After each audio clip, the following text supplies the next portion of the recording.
By the way, just Hmm. I actually reverted Hmm. trying to get just the simplest drop down to work with this. Mm-hmm. Yeah. And that should work. So I'm a little puzzled as to what's going on here.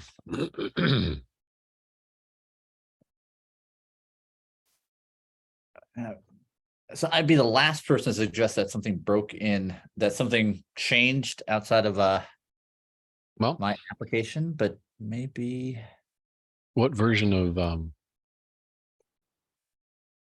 see, a wrapped drop down.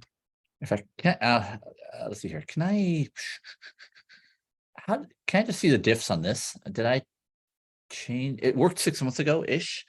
Mm-hmm. So how do I Hmm. is it git? How did you bring up Yeah, the I mean, I have not touched wrap drop down in eons. show history? Sorry. What was that amazing command that you showed me? That was show diffs in the selected area. Right. So highlight it and then right click, get show history for selection.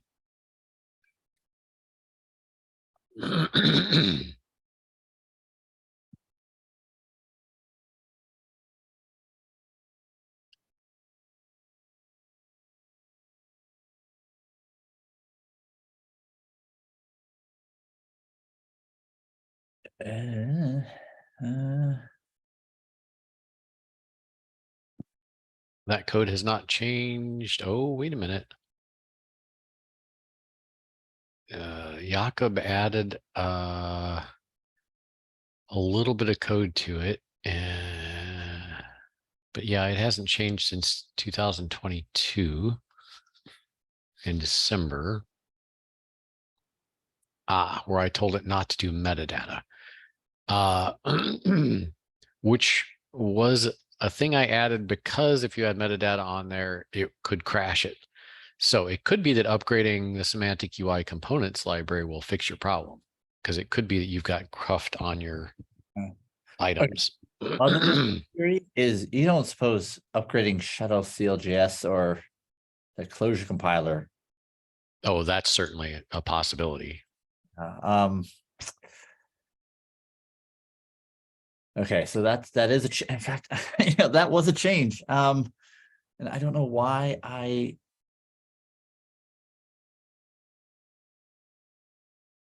yeah, okay, so maybe I'll put that as a possibility, and maybe I downgrade to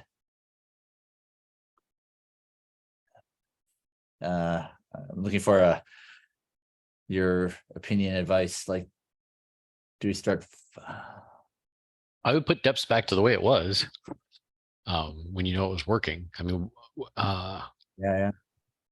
I'm using a pretty new version of the compiler. I cannot get Zoom to work right. I hate this thing. Okay. So I can't see your screen. I oh, keep telling it. wait. Here, let me You're sharing it, but I can't get to it. are you on a Linux machine? No, I'm on Mac. Oh, maybe there it goes. That fixed it. Great. I'm going to take it out of full screen though, because I think that's ultimately the problem. Is I go to look at something else and then it's stuck in full screen and I can't get back to the full screen. 3-finger swipe on the mouse pad to get to these. I don't have a mouse pad. I have a mouse. Oh yeah, you're doomed. So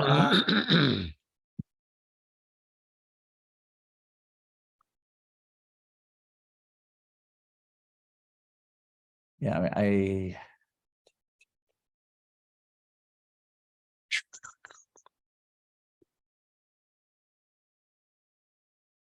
19.8.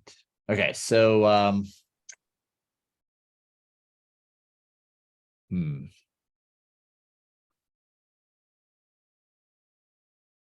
right. So I mean, it could entirely be something weird, like you change the version of Clojure and then some version of some library that you're using isn't compatible with that version of Clojure or something like that. Yep. Okay, yeah. I am But as a note, Yep. I would think about upgrading all the Fulcral dependencies because there have been bug fixes that could. Yep. Um, Okay. So what order should we do this in? And I'm not frustrated. I'm just trying to figure out exactly what to do here. So so the first thing that I would do is bring Fulcral, Fulcral Rad Semantic UI, and Fulcral I18N all up to the latest versions. okay. So I'm really suspicious that. Does that sound about right? I think it's 363 actually. Yeah.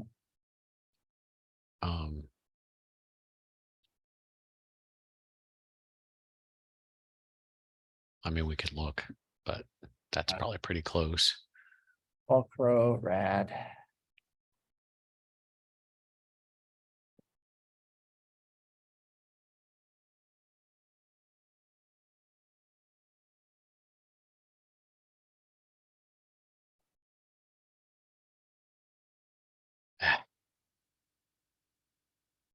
Okay, so Fulcro is at 366. 6. That's Fulcro. Rad. Fulcro Rad is at 152. Right. Semantic UI is at 135. Yep. I18N is at 1.0.0-alpha. No, 1.0.1. 101. Oh. 101. Yep. Pathom, I wouldn't really worry about. The EQL library, you might want to bump it. I don't think it will really matter. Okay, Tufts or Timber rather. Timber, I would go to the latest 5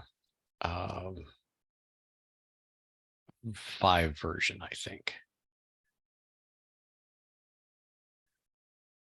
I don't remember what that is because he's at 621, but it was a breaking change from 5. Okay. So you could leave that one alone. The reason I would upgrade that, and I'd upgrade Encore as well, is because I do use some of the Encore stuff explicitly. But I think we have to go to Clojars to. I see. Oh, I see. All right, so Timber. Look at prior versions here. 521. That sounds right. And 521 has a dependency on Encore. Trying to find the. Well, that's dependence. 321.0. Do I have Encore? Oh yeah, 3.21. Yeah. Yep. Okay. I'd start with that. Okay. Then can I just restart the REPL here? Or do I have to? Can, but I don't think that's where any of our problems are. So you could just leave that running and okay. And just restart Shadow. Shadow's the thing that's the main problem.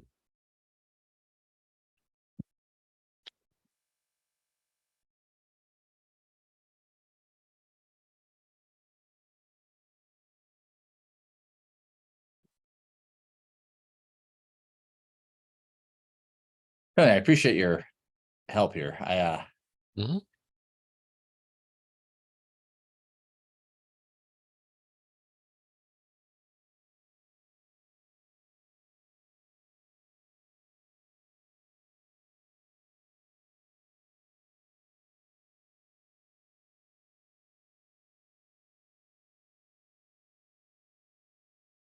So one of the things that happened over time is Transit used to not include metadata on data structures, and that changed. And Fulcro puts metadata on certain data structures for its own purposes, including the component, which is not easily serializable or not serializable, and that can cause weird things to happen. So I'm I'm wondering if we jump to the latest version, if that wrap dropdowns, the fact that it doesn't use metadata anymore, it makes sure to exclude the metadata, that might actually fix it. Cross some fingers. This is great. Although the fact that you were putting simple options in there and it was breaking, I have no idea what was going on about that.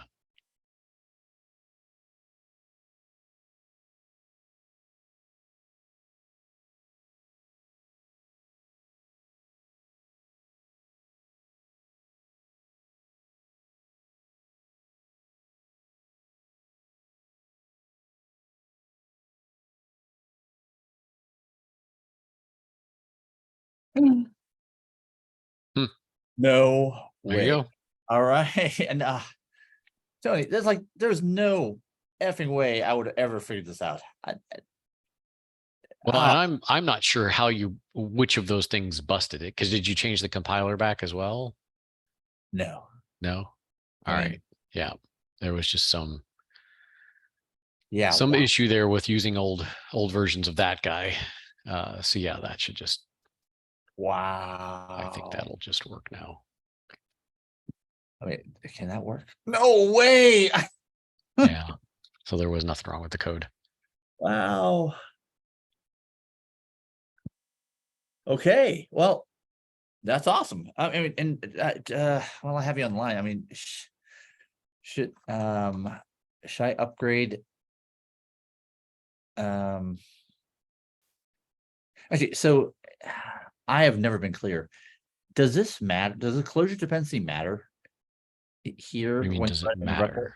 Or like, where is I guess I'm assuming that this does not affect the REPL, or does it? It absolutely does. Yeah. So you're saying which version of the closure programming language you want to use. Got it. And then that does not affect, or does it? No, it affects Shadow too. Because when you start Shadow CLJS, it runs under that version of closure. And I think you might have to use 1.11.1 to use the latest closure script and Shadow. So that's one of those cases where you don't necessarily want to upgrade your Shadow CLJS and compiler unless you also want to upgrade your closure version, that sort of thing. So 224.1. Oh man, should I? Can you give me some advice here? Well, so if you upgrade Shadow CLJS to 2, whatever it is, you're going to have to follow his recommendations on what version of closure script and the Google Closure libraries to use. Because the Shadow CLJS has pretty strong ties to where does that live? The versions of things. That's a good question. I was just wondering that myself. I know if you use the wrong ones, I think it warns you now. Yeah. In fact, you saw that I actually had to in fact, I think I had a correspondence with them on the Slack closure and Slack channel about I had to use a special unshaded version. Yep. Okay, what do you think of this? Could you test this course of action? I think I've had enough change for one day. I think I'm good on whatever version this is. What works? Yeah. And maybe another day for the rest. Yeah, I mean, there's not that much there that the version's going to matter very much on. Freaking awesome! This is such a fun day, Tony. I just gotta say, it has been so gratifying to be able to write these things. I mean, I use it to file my expense reports. I use this app that that you were helping me with to clean up a whole bunch of data. It is to be able to get your help and build these tools that I use so much for my own fun, to support projects I want to do. It's so great, Tony. And I'm just so grateful. Yeah, well, you're welcome. I'm curious, what else have you tried that has created so much frustration? Because you've said you've tried other things and they've just made you want to cry. And so I'm just kind of curious, what those are. Yeah. You have I'll give you the couple minute version. I'm not sure if I have fondness.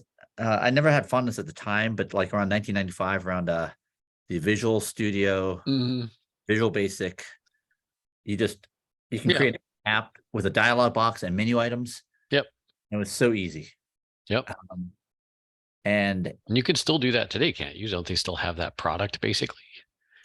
don't know, but I mean, I don't want to spin up a Windows VM just for that. I mean, maybe I should. But you know, Reframe. I mean, nothing against Reframe, nothing against it's there's nothing else. In fact, I recorded myself making it took me about 20 minutes to write another report to print out another set of data that I'm doing to try to categorize these companies. I can't even imagine the closest I can think of anything coming close to that would be Microsoft Access, which is like a miracle of engineering, right? So Right. yeah, to me, like everything else is like 10 to 50 times harder. Yeah. So, I just assumed you were talking about other programming tools. And yeah, in Clojure, there's nothing else that's full stack. So if you're trying to do this, I want to have a database and I want to have a UI and I want to do it web-based. Yeah. There's nothing else that gives you a full stack story at all, right. without having to like bolt everything together and figure a bunch of glue out. Well, I'm benchmarking against Visual Studio, Visual Basic, and Access, Microsoft Access. I feel like I'm getting pretty close to that. Which is well, hopefully you're getting better than that. It's not as easy, but you've got more very flexibility and ease in terms of customizing it.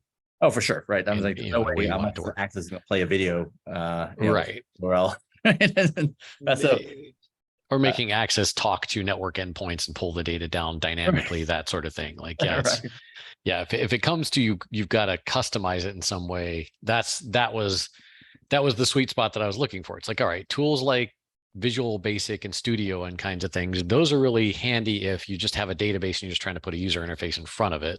Yeah.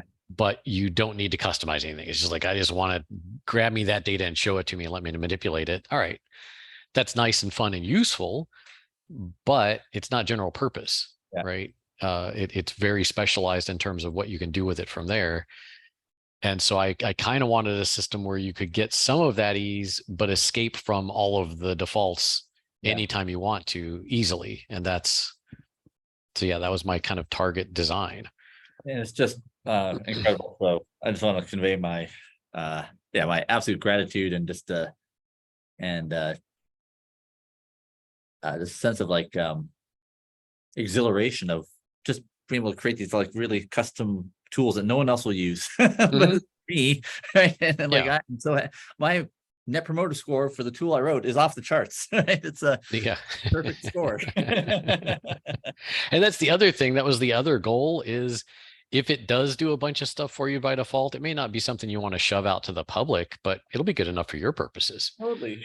Right. And that was a lot of why I built it, because, anytime you spin up a business, you've got a ton of these screens that are internal use screens where you just need your support people to be able to get to that, or your support people to do this or that or the other thing. You don't have to handwrite all that crap. Who cares what it looks like? Right.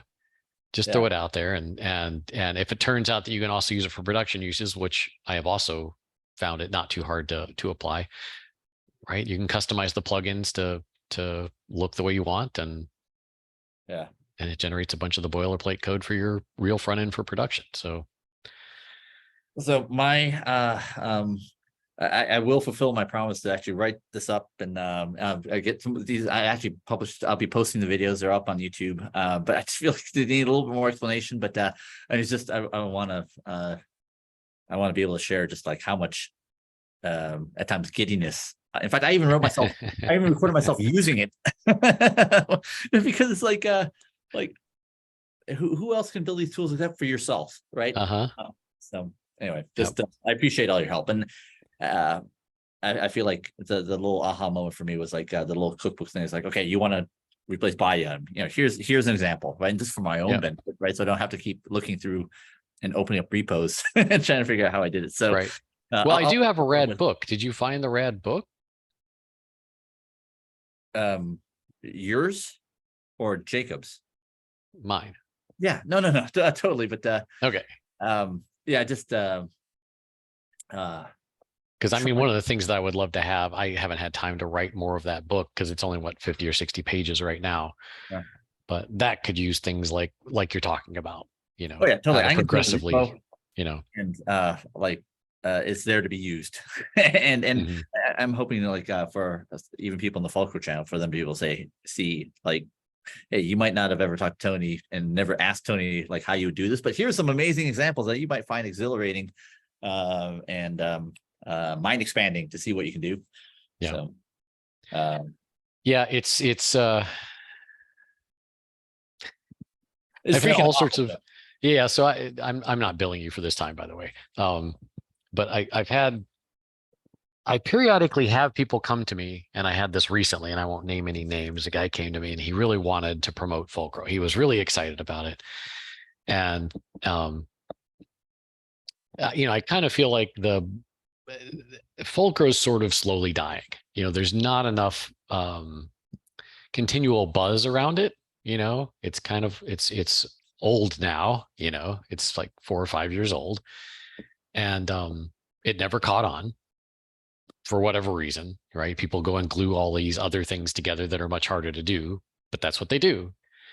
And it's true that part of the reason for that is there isn't really an active set of promoters that are keeping the discussion alive, including myself. I just don't have time. I don't have time to like write a blog article every week about, you know, here's why you should be doing it this way. I certainly could do that, and I probably would convince a lot more people that way. But for example, I've seen the Fulcro channel traffic, it's just kind of dropped off. Like you used to get a couple of questions a day, and now it's like maybe every 3 days somebody asks something or says something. So I really do think there aren't a lot of new people coming into the Fulcro ecosystem. And without more kind of some sort of promotion, I don't think they're gonna. Well, my personal feeling is keep doing what you're doing.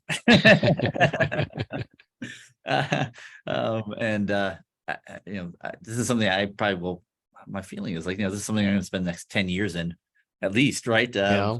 I'll be using, you know, probably using it. I mean, something else will come along, right? Somebody will have an AI thing where you can just like textually describe what it is you want to do, and it'll just do all the code for you. And but in the meantime, this is fairly decent.